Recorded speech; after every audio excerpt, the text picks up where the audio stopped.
4 a.m. on this Wednesday, October the 25th, and here are today's top headlines. A shooter on the run this morning after gunning down two men in Inglewood. We're live with the latest details. A 22-year-old driver is rearrested and now facing murder charges in connection with a crash on PCH that killed 4 Pepperdine University students.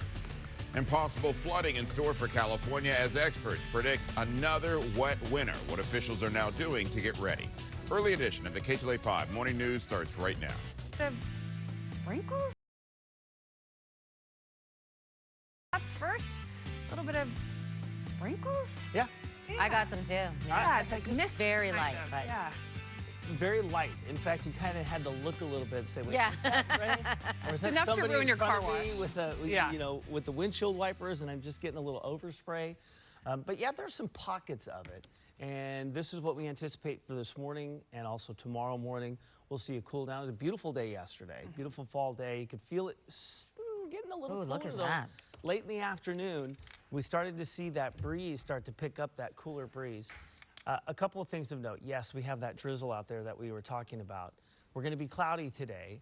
Now, we will get some sun breaks, but more clouds than anything else. And if you look at your wake-up temperatures and your afternoon highs, there's not a lot of budge here.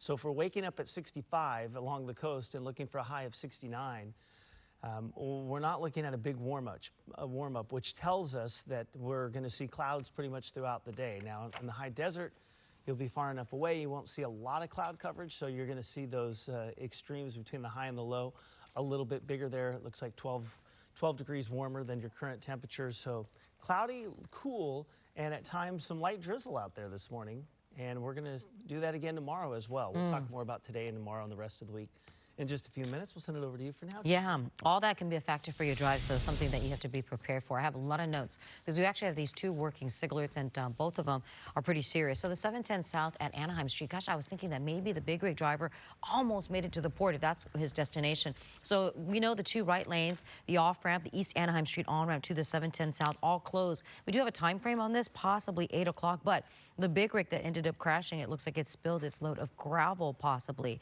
I mean, you can always exit PCH, run it to the west to Santa Fe, shoot to the south, put you over to about Anaheim Street if you want to take that as your alternate, especially if you do have plans to head to the port.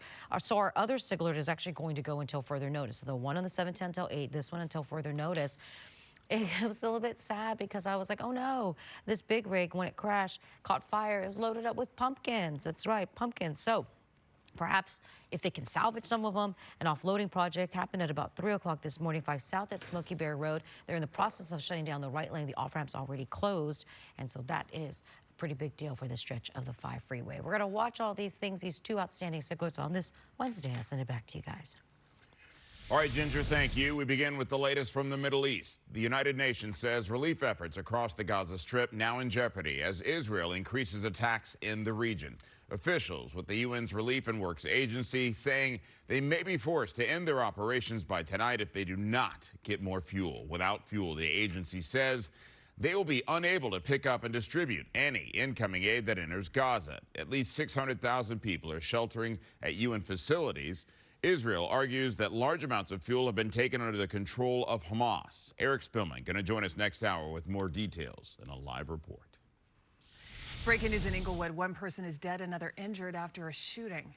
Ktla Dt's Carlos Herrera live now from Inglewood with more details. Carlos, good morning.